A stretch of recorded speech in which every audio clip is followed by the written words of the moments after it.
गुरुर्ब्रह्मा गुरुर्विष्णु गुरुर्देवो महेश्वरः गुरुः साक्षात् परब्रह्म तस्मै श्री गुरुवे नमः। अखण्डमण्डलाकारम् व्याप्तं येन चराचरम् तत्पदं दर्शितं येन तस्मै श्री नमः। माता मत्पिता रामचन्द्रः स्वामी रामो मत्सखा रामचन्द्रः सर्वस्वं मे श्रीरामचन्द्रो दयालुः नान्यं जाने नैव जाने न जाने। अतुलित बलधाम हेम शैलाभदेहं धनुजवन कृशां ज्ञानिनामग्रगण्यं सकल गुण निधानं वानराणामधीशम् रघुपति प्रिय भक्तं वात जातं नमामि। प्रेम से बोलिए भक्त वत्सल भगवान की जय। परमादरणीय संचालक महोदय, भागवत कथा रस रसिक रसज्ञ श्रोतावृंद, श्रद्धामयी देवियों, आज का विषय है कहाहु कवन विधि भा संवादा।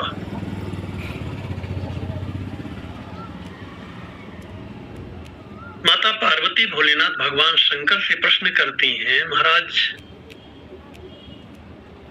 गरुड़ जी में और श्री काकभूषण जी महाराज में संवाद किस तरह से हुआ? कवन विधि भा संवादा। और कारण बताती हैं कि दो हरि भगत काग और गादा दोनों भगवान के भक्त हैं। भगवान के भक्तों में संवाद नहीं होता। देवर्षि नारद ने भक्ति सूत्र में लिखा है, वादो नावलंब्या। जो भक्त है उसे बहस नहीं करनी चाहिए। मेरे भगवान हैं और मैं भगवान से प्रेम करता हूं, क्योंकि संवाद का अर्थ होता है कि या तो भगवान के बारे में संशय है या भगवान की प्राप्ति के बारे में संशय है। भक्त को ऐसा संशय कभी नहीं होता, न उसे अपने भगवान के बारे में कभी संशय होता है। भोलेनाथ भगवान शंकर को सती जी से यही शिकायत थी सबसे बड़ी। सती, तुमने वहां संशय किया जहां संशय की गुंजाइश ही नहीं है। यहाँ मोह कर कारण नहीं, रवि सन्मुख तम कबहु की जाही। या तो सूर्य रह सकता है या अंधकार रह सकता है, दोनों एक साथ कभी रह नहीं सकते। और राम ब्रह्म भगवान कौन है? भगवान का स्वरूप क्या है? बोले सारे संसार में जिसकी सत्ता व्याप्त है, संसार का ऐसा कौन सा तत्व है जो भगवान के बारे में प्रमाणित नहीं करता कि भगवान है?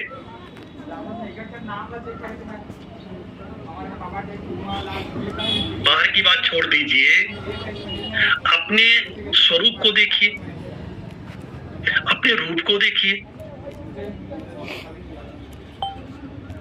ये जो हमारा रूप है, ये जो हमारा शरीर है, इस शरीर को किसने बनाया? और बनाने के बाद जब हमारा सबसे पहले इस संसार में जन्म हुआ, तो हमारे भोजन की व्यवस्था, वो भोजन किसने बनाया?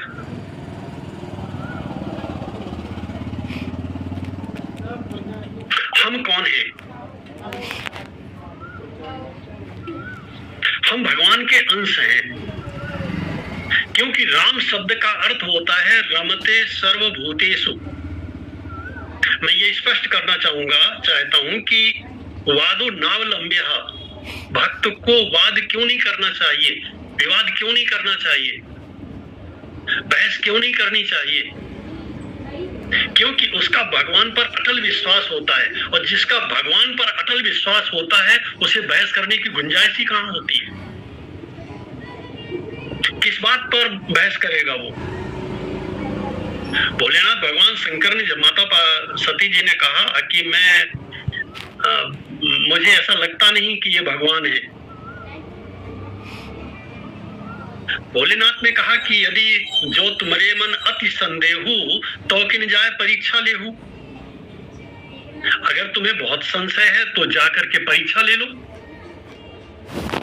मुख से तो भोलेनाथ भगवान शंकर यही कहते हैं सती से कि आप जाकर के भगवान की परीक्षा ले लो। क्या वे वास्तव में ऐसा चाहते हैं कि सती जी परीक्षा लेवें? ऐसा कह करके वे स्वयं सती जी की परीक्षा लेना चाहते हैं कि सती में कितना संशय है।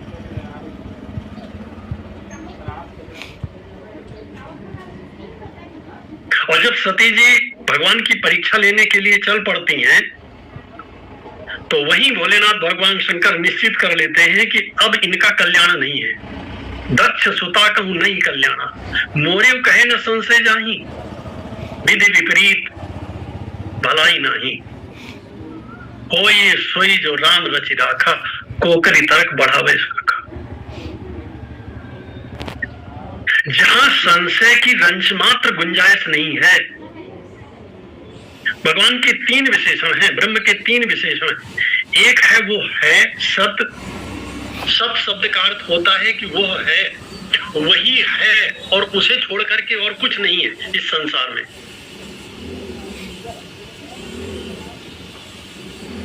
संसार की हर वस्तु हर क्षण बदल रही है। केवल इस संसार में जड़ और चेतन में केवल एक तत्व ऐसा है जो कभी नहीं बदलता। जैसा हजारों वर्ष पहले था, लाखों वर्ष पहले था, करोड़ों और अरबों वर्ष पहले था, आज भी वैसा ही है। वह कौन है? बोले वही भगवान है, वही राम है, वही हमारा आपका स्वरूप है, वही हम है। क्योंकि हम उसी के अंश हैं ना, तो अंश में और अंशी में रंज मात्र भेद नहीं होता। जैसे समुद्र से आप एक लोटा जल निकाल करके अपने घर ले जाएं, अब उस लोटे के जल का और समुद्र के जल का आप अलग अलग परीक्षण करिए, तो दोनों के धर्म एक होंगे कि अलग अलग होंगे? लोटे का जल है अंश, समुद्र है अंशी। समुद्र में अपरिमित सामर्थ्य है, लोटे के जल में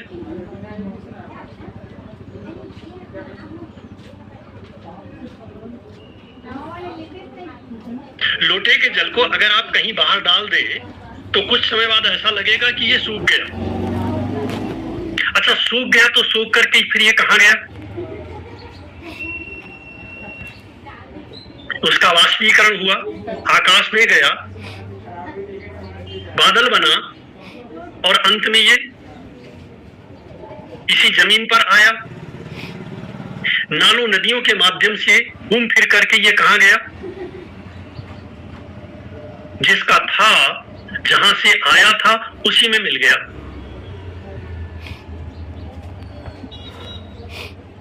क्योंकि वह अंश है, समुद्र अंशी है। अंश अंशी को छोड़ करके रह ही नहीं सकता। अच्छा, एक और प्रमाण देता हूं। आप सारी बातें लोगों की मान लेंगे, लेकिन अगर कोई ये कहे कि आप ये बात मान लो हमारी कि आप नहीं है, आप हैं ही नहीं, तो आप ये बात मान लेंगे?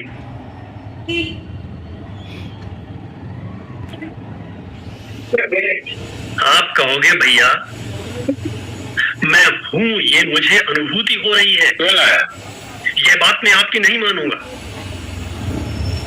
यही है सत्य। एक दूसरा विशेषण है चेतन, जिसे कहते हैं चित्त। सत, चित्त और आनंद, ये तीन विशेषण ब्रह्म के हैं, और ये तीनों विशेषण हम सब में पाए जाते हैं।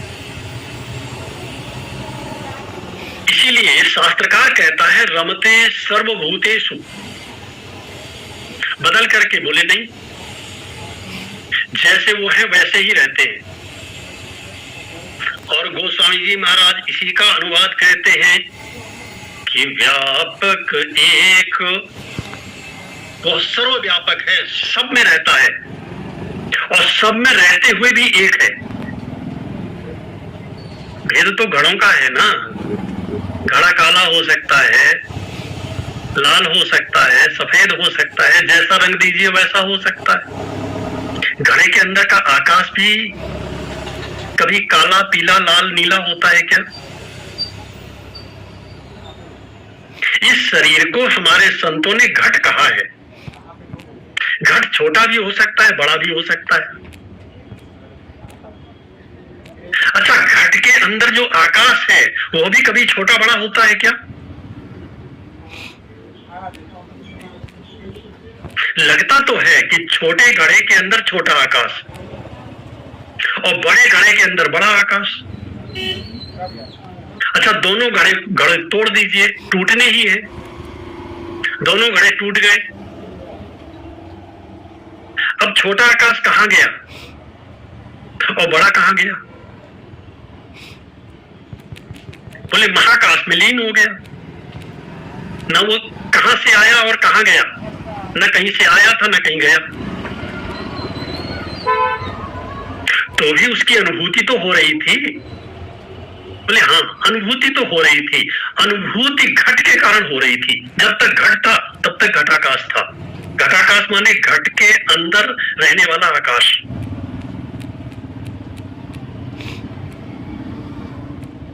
इसीलिए चींटी में और हाथी में जो आत्म तत्व है, चींटी में छोटा होता है, हाथी में बड़ा होता है। ऐसा होता है क्या? आत्मा छोटा और बड़ा भी होता है क्या? ना छोटा होता है ना बड़ा होता है, वो तो एक है।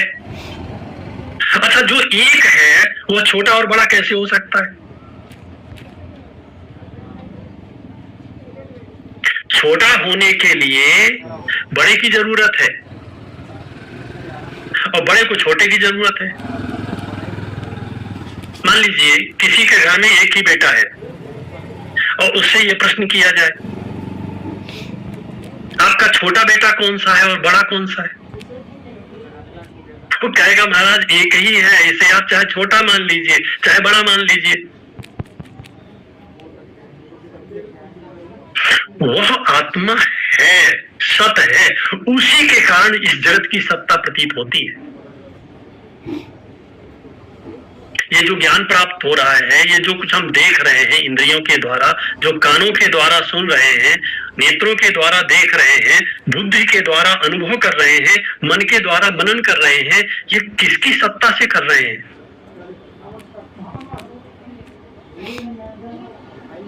उसी की सत्ता से कर रहे हैं।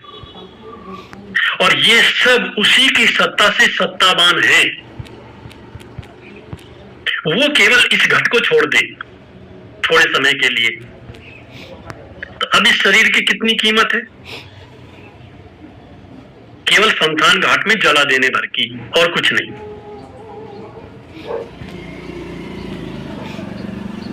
क्योंकि वही चेतन है, भगवत गीता में भगवान श्री कृष्ण कहते हैं अर्जुन से, यथा प्रकाशयत्येकः कृत्स्नम लोकम इमं रवि, जैसे सूर्य सभी लोगों को प्रकाशित करता है।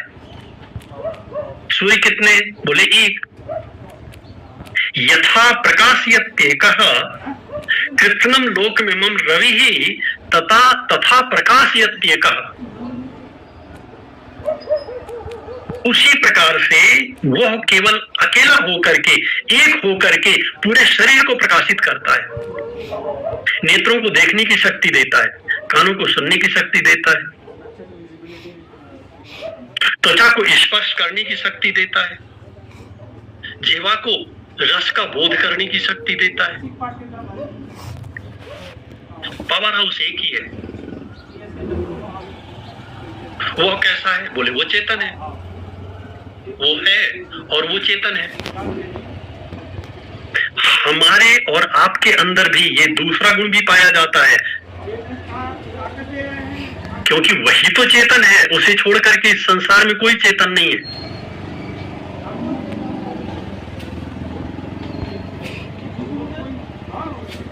और एक तीसरी बात, वो आनंद रूप है।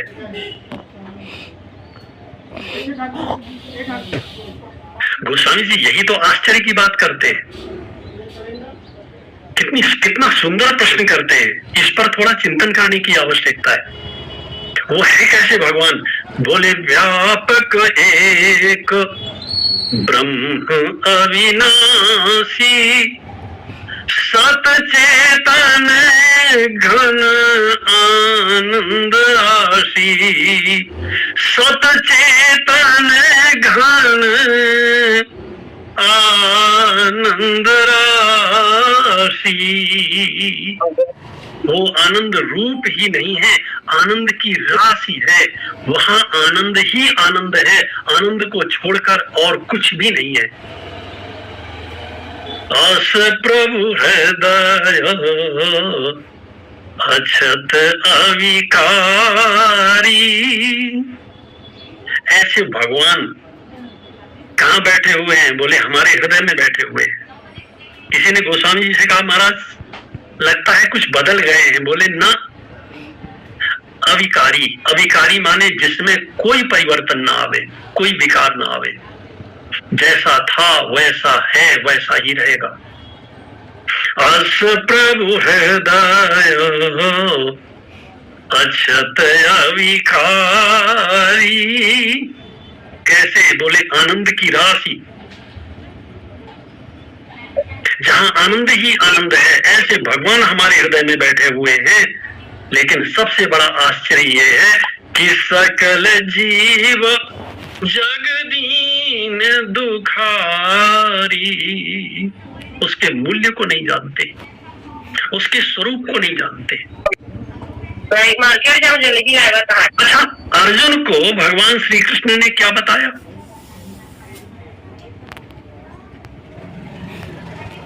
कोई बहुत बड़ा ज्ञान दिया था क्या?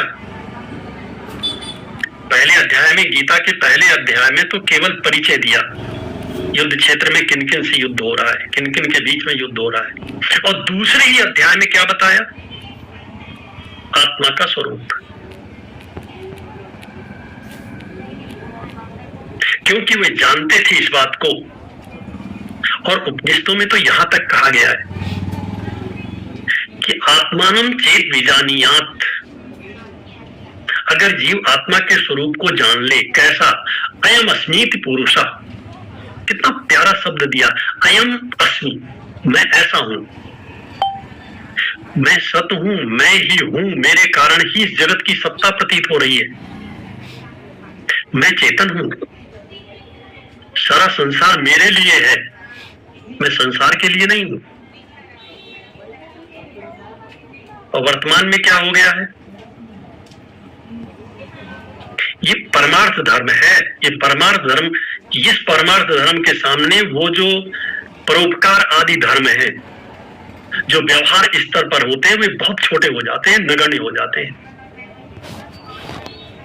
इसको जान लेने के बाद आत्मानम चेत विजानीयात, यदि जीव आत्मा के स्वरूप को जान ले, अपने स्वरूप को जान ले, किस रूप में? बोले अयम अस्मि इति। अच्छा, मैं ऐसा हूं इस रूप में। अयम अस्मि इति पुरुषः किमिच्छन् कस्य कामाय। फिर उसके मन में कौन सी इच्छा रह जाएगी? किसकी कामना करेगा? शरीरम अनुसंजुरेत। प्रातः काल से लेकर के सायंकाल तक इतना परिश्रम मनुष्य क्यों करता है? जड़ वस्तुओं को इकट्ठा करने के लिए। कोई दूसरा प्रयोजन हो तो मुझे भी बता दीजिए। सुबह से लेकर शाम तक इतना परिश्रम, इतनी बेईमानी, इतना मनमाना मनुष्य क्यों करता है? जड़ वस्तुओं को इकट्ठा करने के लिए। ये सारे भोग पदार्थ, संसार की तमाम तरह तरह की वस्तुएं किसके लिए है? हमारे आप के लिए नहीं, बिल्कुल नहीं। एक भी वस्तु हमारे आप के लिए नहीं है, तो फिर किसके लिए? जड़ शरीर के लिए। इसी बात को भगवत गीता में भगवान श्री कृष्ण कहते हैं, गुणा गुणेषु वर्तन्ते। गुण ही गुणों में बरत रहे हैं। जड़ जड़ के साथ व्यवहार कर रहा है। इति मत्वा न सज्जते। मेरा इससे कोई लेना देना नहीं। संसार में जिसे मनुष्य सुख कहता है वो जड़ वस्तुओं के प्रति एक काल्पनिक कल्पना मात्र है और आत्मा का रिफ्लेक्शन है। ये डुप्लीकेट है। असली तो अंदर बैठा है, आनंद तो अंदर बैठा हुआ है। उसका कोई विरोधी शब्द नहीं है।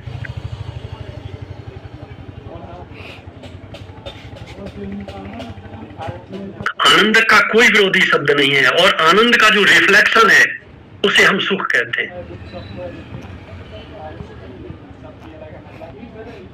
जैसे दर्पण के सामने आप खड़े हो जाएं, दर्पण जड़ है, उस जड़ दर्पण के अंदर आपका प्रतिबिंब दिखाई देता है जो आपके जैसा है।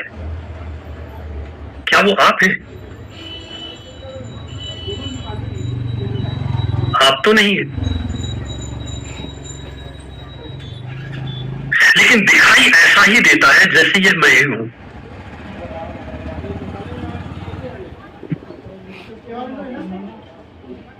ठीक इसी तरह से आत्मा का रिफ्लेक्शन पड़ता है। मन मान लेता है यह सुख है और यह मुझे बाहर से मिल रहा है। क्या वास्तव में बाहर से मिल रहा है? यदि बाहर से मिलता, जड़ वस्तुओं में सुख होता, तो सुख भी बाजार में बिक रहा होता। सो माता पार्वती कहती हैं, प्रभु संदेह का कारण यह है कि इन दोनों लोगों में संवाद हुआ, वार्तालाप हुआ। कहु कवन विधि भा संवादा, जबकि भक्तों में तो वार्तालाप होता नहीं। मुझे उपनिषद की वो कथा याद आती है, जब एक ऋषि अपने शिष्य को उपदेश करता है। शिष्य बार बार आग्रह करता है और ऋषि कहता है कि अच्छा बेटा, अगर तेरी इच्छा है तो तू बैठ मेरे सामने, मैं तेरे को उपदेश करता हूं। और उसे सामने बैठाता है और शांत होकर के बैठ जाता है।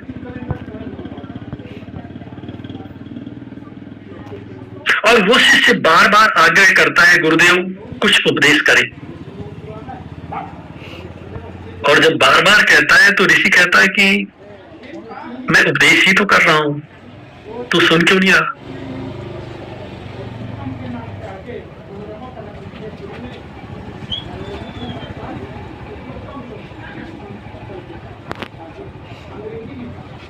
घड़ा तब तक बोलता है, वहां ये बात आई है कि घड़ा तब तक बोलता है जब तक खाली होता है।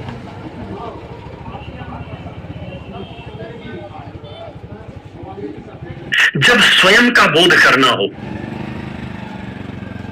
तो किस भाषा की आवश्यकता है?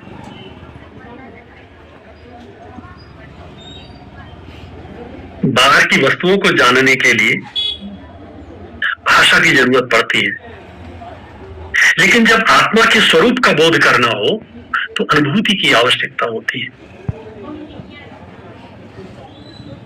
इसलिए वेद कहते हैं नेति नेति जहि वेद निरूपा। वो स्वामी महाराज कहते हैं न इति ऐसा नहीं है।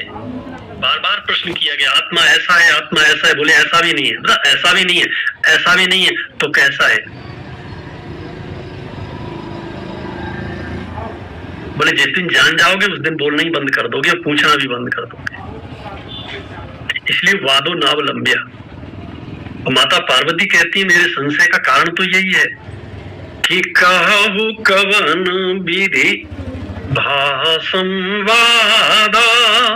और कारण बताती हैं कि दो हरि भगत तात उर्गादा, दो हरि भगत काग उर्गादा।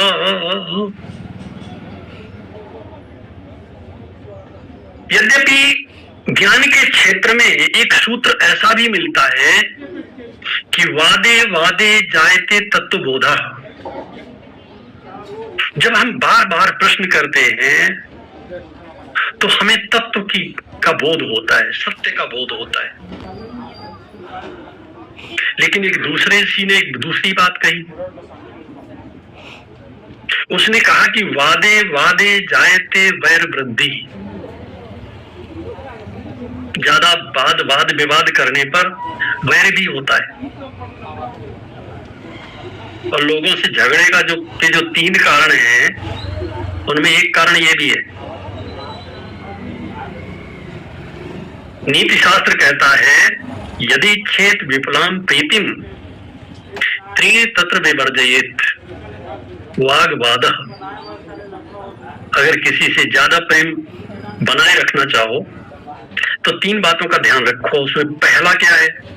बोले वाग वाद। बहस मत करो,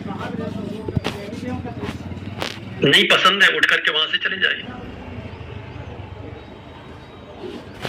ये तो अपने हाथ में।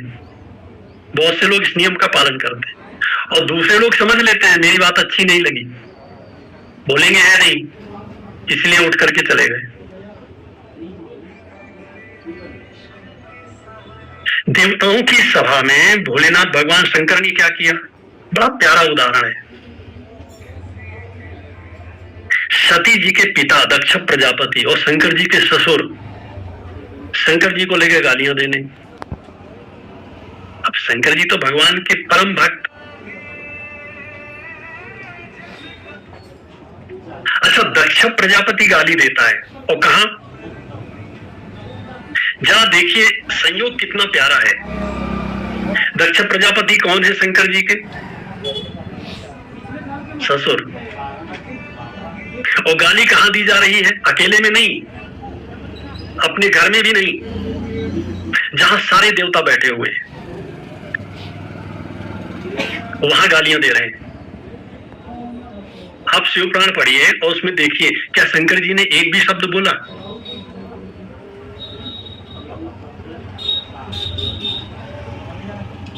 एक भी शब्द नहीं बोला। तो क्या नहीं बोलना चाहिए था? नहीं बोल सकते थे? कमजोर थे क्या? वो तो अगर ना भी बोलते, केवल तीसरा नेत्र खोल देते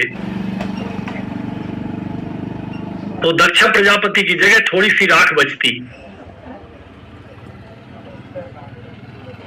कामदेव के साथ यही तो किया था उन्होंने।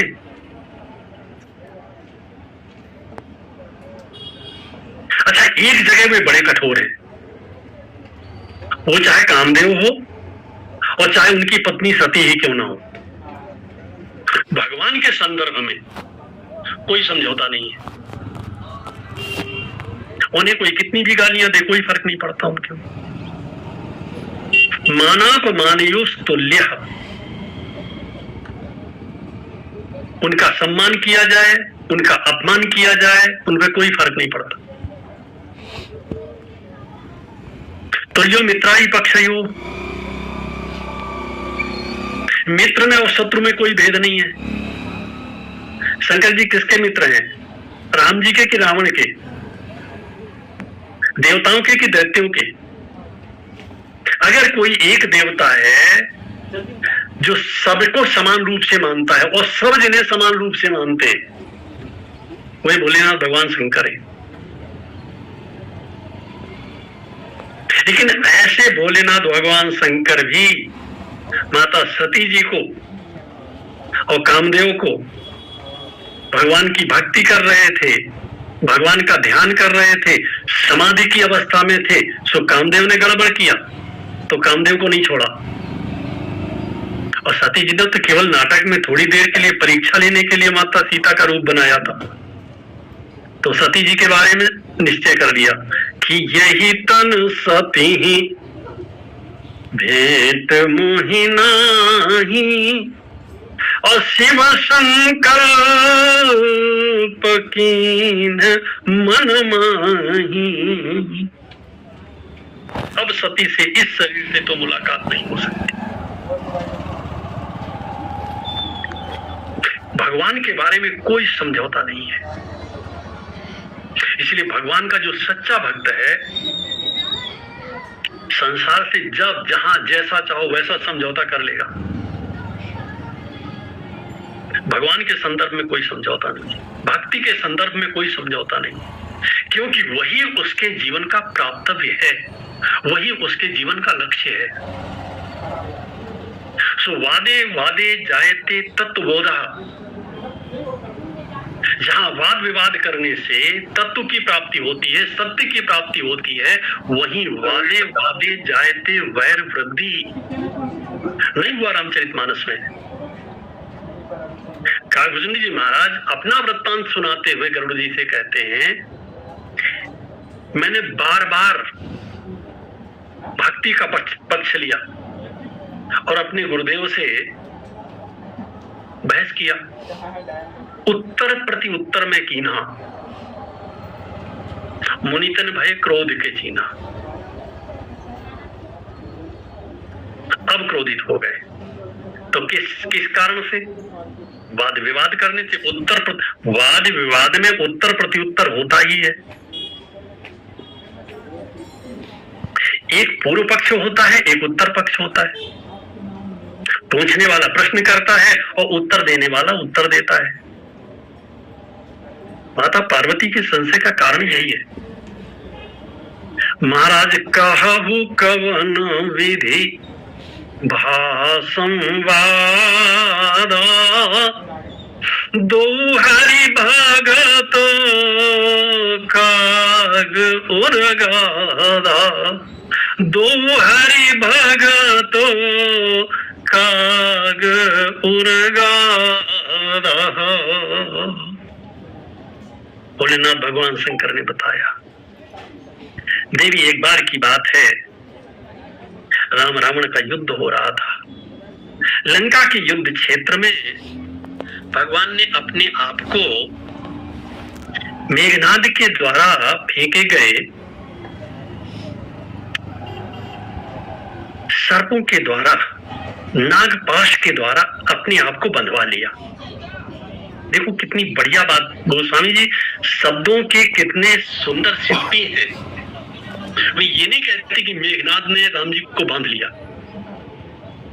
मेघनाद के आप कैसे बांधेगा? नागपाश के द्वारा क्या भगवान को बांधा जा सकता है? क्योंकि भगवान है अनंत, राम अनंत, अनंत गुण अमित कथा विस्तार। राम है अनंत, क्या अनंत को बांधने का कोई आधार है व्यक्ति के पास, किसी के पास? नहीं बांधा जा सकता। हाँ, अगर वो स्वयं चाहे तो अपने आप को बंधवा सकते हैं। यही गोस्वामी जी लिखते हैं, इंद्र जीत कर आप बंधायो, अपने आप प्रभु ने इंद्रजीत के हाथों नागपाश के द्वारा बनवा लिया। शब्द भी देखो कितना बढ़िया दिया है। अगर कोई भगवान से पूछे कि महाराज आपने अपने आप को क्यों बनवा लिया, अरे बोले भाई वो बड़ा है इसलिए बनवा लिया। तो महाराज वो बड़ा कैसे है? अरे बोले उसने मेरे बड़े भाई को जीत लिया। मेघनाथ का नाम क्या है? इंद्रजीत। और भगवान का एक नाम क्या है? भगवान का एक नाम है उपेंद्र। इंद्र ने पहले जन्म लिया माता अदिति के गर्भ से, और उपेंद्र ने बाद में लिया। वामन भगवान बाद में आए। तो वामन भगवान छोटे हैं, इंद्र के छोटे भाई हैं। तो बोले जो इंद्रजीत है अगर उसने हमें बांध लिया तो कौन सा बड़ी बात कर दिया, उसके तो हाथों हमें बंध नहीं था। अच्छा क्यों बंधे? रन शोभा लगे प्रभु ही बंधायो। अब लगातार अगर कोई जीतता ही रहे, कोई कितना भी बढ़िया नायक हो और अगर लगातार जीतता रहे तो लोग क्या कहते हैं? साहब ये सब मिली भगत है इनकी, आपस में भरोसा नहीं होता ऐसे व्यक्ति पर। इसलिए भगवान युद्ध क्षेत्र में शोभा के लिए, भक्तों के मन में बेचैनी पैदा करने के लिए, देवताओं के मन में बेचैनी पैदा करने के लिए और भक्तों के संशय को दूर करने के लिए अपने आप को बनवा लेते। इंद्रजीत कर आप बंधायो, तब नारद मुनि गरुड़ पठायो। इस प्रसंग में गरुड़ जी के अनेक विशेषण प्राप्त होते हैं, जिसमें सर्प के जितने विशेषण हैं उन सब का प्रयोग किया गया है। सर्प के विशेषणों का प्रयोग किया गया है और उनके शत्रु के रूप में गरुड़ जी को प्रस्तुत किया गया है। उर्गाद है, पन्नगारी है। उर्गाद माने उरग माने सर्प, पन्नगारी में पन्नग माने सर्प, उर्गारी में उरग, उर्गादा में उरग। ऐसे अनेक शब्द हैं जो विशेषण के रूप में गरुड़ जी के प्रयोग किए गए। और रामचरितमानस में सर्प को संशय का प्रतीक माना गया है। यहाँ संशय किसे हो रहा है? जो सर्पों को खाने वाला है, सर्पों को मारने वाला है, सर्पों को नष्ट कर देने वाला है और सर्पों को समूल चबा जाने वाला है, उसे संशय हो रहा है। ऐसे ही प्रश्न माता पार्वती ने भोलेनाथ भगवान शंकर से तब भी किए थे जब शंकर जी ने ये बताया कि देवर्षि नारद ने एक बार राम जी को श्राप दिया। बोले महाराज कारण कौन श्राप मुनि दीना, का अपराध रमापति कीना, नारद विष्णु भगत पुनि ज्ञानी। महाराज वे तो भगवान के भक्त हैं, ज्ञानी भी हैं, उन्होंने कैसे श्राप दिया? बोले बिहसी महेश तब ज्ञानी मूढ़ न कोई। बोले देवी न कोई ज्ञानी है इस संसार में, न कोई मूढ़ है। रघुपति जेहि जस करहि जब, सोतस तेहि छल होय। अच्छा, रंग मंच पर नाचती हुई जो कठपुतलियां हैं उनमें कौन ऊंचा नाचती है और कौन नीचा नाचती है, कौन अच्छा नाचती है, कौन खराब नाचती है? क्या ये प्रश्न किया जा सकता है? ये तो नचाने वाले पर निर्भर करता है, वो किसका नाच कितना अच्छा करा दे और किसके नाच को पूरी तरह से बिगाड़ दे।